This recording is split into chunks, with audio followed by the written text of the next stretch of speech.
la semana anterior le agradecíamos los comentarios a los oyentes recibidos, pero hoy no podemos decir lo mismo porque recibimos duras críticas de un oyente, como la polémica dice, y como la polémica nos enriquece a todos. Desde ella damos inicio a la cuarta columna del Profesor Prohibido con la cortina musical que le pertenece, que fue el tema Pro Resistir que escuchábamos recién.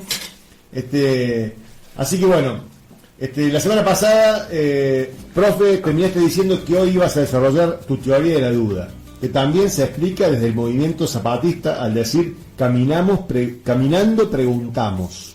Bueno, ¿cómo decirlo? Me habló un oyente muy enfurecido diciendo que él también era profesor e investigador de la Universidad Nacional de Córdoba y que no se puede hablar con tanta ligereza, para decirlo en forma sutil. Dijo que es una mentira de que existe una teoría de la duda.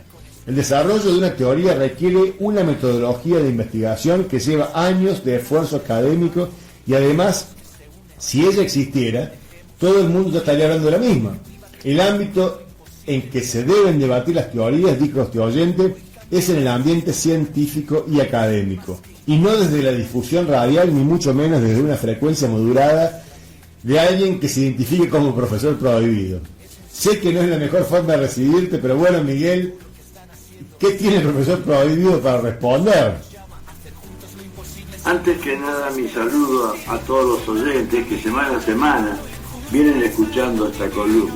En segundo lugar, mi reconocimiento a tu profesionalidad por no ocultar las críticas, que además, como me decía por fuera del programa, fueron mucho más descalificantes, al decir que soy un charlatán, un chanta, porque además la Universidad Nacional de Córdoba no prohíbe a nadie, entre otras cosas. Lástima que no dejó su identidad. Perdón que te interrumpa, pero también a mí me faltó decir que recibí comentarios elogiosos sobre tu participación por decir cosas que no se escuchan en los medios de comunicación. Sí, está bien, pero mi identidad no se mide en una balanza entre elogios y críticas cuando las primeras son infundadas y no corresponden con la realidad. En primer lugar, yo invito a esa persona a debatir en mi propia columna sobre la teoría de la duda, porque justamente parto de esta misma teoría para decir que la duda es necesaria y la forma de resolverla es la pregunta específica en todos sus interrogantes y no solo en el sujeto para descalificarlo como han hecho conmigo. La teoría de la duda parte del sujeto, o sea, desde la identidad de las personas o grupos, continúa con el objeto en relación al qué y al cómo. Pero este sujeto y objeto no nacen de un repollo, sino que se explican desde las circunstancias que hacen al dónde y al cuándo. Estas tres dimensiones, sujeto, objeto, circunstancia, están todas atravesadas por los atributos de calidad y cantidad. En términos estratégicos, se lo puede simplificar en la fortaleza y debilidades del objeto al que se suman las amenazas y oportunidades de las circunstancias. Por último, a modo de síntesis, llegamos a la quinta dimensión de la duda plena e integrada, que se identifica con la trazabilidad y que indaga sobre el origen y el destino. Algo así como responder de dónde venimos en la pregunta de todos los por, o sea, por qué, por quién, por cómo, etcétera, para preguntar también a dónde vamos desde todos los para. A ver si no me equivoco con las anotaciones que hice. Las dimensiones que sintetizan las preguntas básicas son sujeto, objeto, circunstancias, atributo y trazabilidad. Estas 5 dimensiones incluyen todas las preguntas que se pueden realizar sobre cualquier realidad. ¿Es correcto lo que estoy diciendo? Sí, es correcto. Bien, ¿por qué decir que son las preguntas básicas? Porque son los interrogantes directos que se pueden realizar sobre cualquier objeto de estudio. Por ejemplo, ¿quién hizo la mesa? ¿Qué es una mesa? ¿Cómo se hace? ¿En qué contexto, espacio y lugar se analiza la mesa? ¿Cuáles son los atributos de calidad y cantidad que caracterizan al autor, al proceso y al propio objeto de estudio, que en este caso es la mesa? Y por último, el origen de la mesa, o sea, de dónde viene, qué hacen a los diferentes por, y por último, a dónde va, qué hacen a los diferentes para qué, etcétera. Esto no significa que existan interrogantes compuestos, que combinen, por ejemplo, el origen de la mesa con su destino final, o cualquier otra pregunta que combine los interrogantes básicos. Qué bueno, ahora me va quedando más claro. Se podría decir que estos 10 interrogantes básicos se pueden aplicar a cualquier realidad y que además, por fuera de los mismos, no hay más preguntas que se pueden realizar. Claro, está siempre hablando desde las preguntas básicas. Totalmente de acuerdo. Podríamos afirmar, cualquier realidad puede ser explicada en un análisis primario de este limitado conjunto de interrogantes. Esto no quiere decir que todos la miren de igual manera, porque cada uno realizará su propia interpretación, pero al menos quedará claro a qué pregunta está dando respuesta desde su interpretación específica.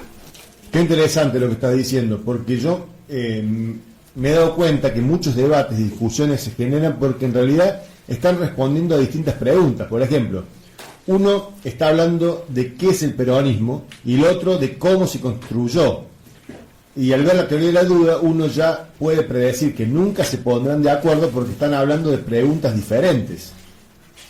Exacto. Es tal cual, Daniel, como vos lo estás diciendo.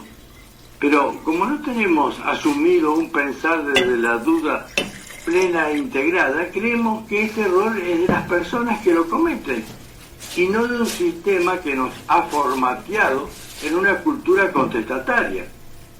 Al tratarse de una realidad generalizada, el error no es del sujeto ni tampoco de la academia que se olvidó de crear una teoría de la duda, sino de una necesidad del poder. Porque bueno, sinteticemos, a río revuelto, ganancia del pescador. Pero bueno, déjame aclarar otro tema, porque me parece muy bueno lo que dijiste, que nunca se pondrán de acuerdo porque están hablando de cosas diferentes. Si Fogelin te escuchara, te estaría diciendo que estás equivocando, porque es parte de los desacuerdos profundos. ¿Qué es Fogelin? Un norteamericano que en 1985 escribió un famoso artículo que se llamaba justamente Los desacuerdos profundos en una revista científica que se llama Lógica Informal, Razonamiento y Argumentación en Teoría y Práctica. Él naturalizaba los desacuerdos porque la gente partía de premisas diferentes. Ahora bien, ¿qué son esas premisas diferentes? Algunas de las preguntas básicas que hacen a la teoría de la duda, que en vez de transparentizarlas y debatirlas como corresponde, las asumía como premisas individuales y que no permitía la discusión. Ahora yo te pregunto, lo que Fogelin no hace o no quiere hacer, cuando se admite la existencia de desacuerdos profundos, te pregunto, ¿cuál de estos desacuerdos es el que se impone? ¿Y cuál es la explicación? Y sí, en la existencia de relaciones de poder, el que se impone es siempre el que más poder tiene. Y hasta podría agregar que como existe ya una práctica de estas relaciones de poder, estas situaciones se terminan naturalizando. Pero por otro lado me pregunto, ¿cuántos desarrollos teóricos que son parte del sistema educativo están al servicio del poder? Y yo te contesto sin dudar que son todos. Y esto explica por qué soy un profesor prohibido de la universidad. Porque la academia hace de cada rama de conocimiento científico un árbol que crece y nos llena de admiración en sí mismo, pero que nunca lo integra al bosque. Hoy existen más de 20.000 disciplinas desarticuladas y no las articula porque al río revuelto ganancia del pescador, porque están todas al servicio del mercado, alejadas de la vida. Y la vida no es solo de la humanidad, sino también a la naturaleza de la que somos parte.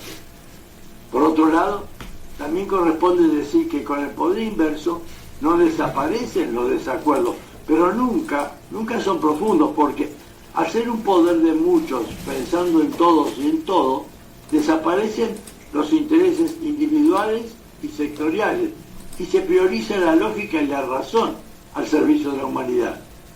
En el poder inverso no existe la guerra ni el armamentismo, porque es la negación de la vida misma.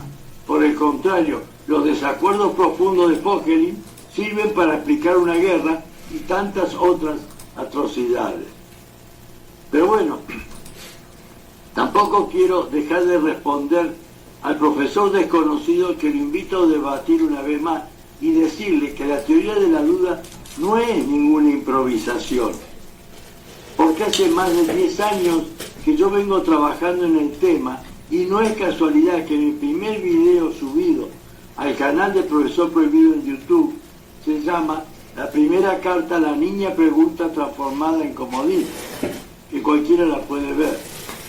Además, en el libro en edición Teoría de la Duda se explica, para todos aquellos tecnócratas que solo miran la rigurosidad científica, puedan comprobar que se cumple con todos los requisitos que debe tener una teoría, que son, por ejemplo, la verificación, totalidad, integralidad, cohesión, consonancia, arquitectura, regularidad, eficacia, unidad, y como dice Recher en su libro, sistematización cognitiva.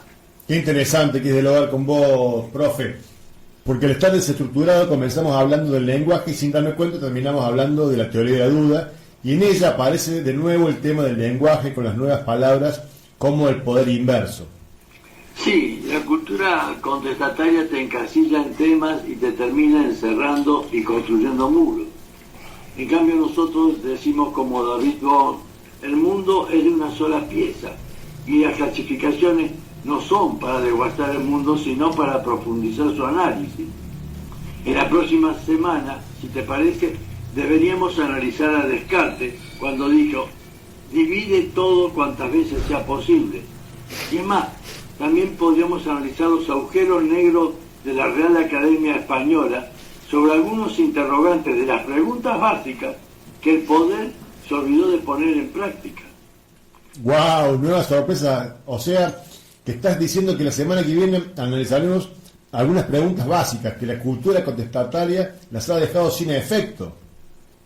Así es, Daniel. Por eso estoy tan agradecido de que en este espacio que vos me estás dando pueda decir toda mi verdad sin que nadie me ponga observaciones. Y también le voy a decir al profesor anónimo por qué están haciendo una teoría de la duda, no desde los ámbitos académicos, sino de una radio de frecuencia modulada. Bueno, el agradecido soy yo, Miguel, y con gusto te estamos esperando para que el profesor Prohibido nos muestre una forma diferente de ver el mundo. Gracias, profe querido, y estamos en contacto y hasta el lunes que viene.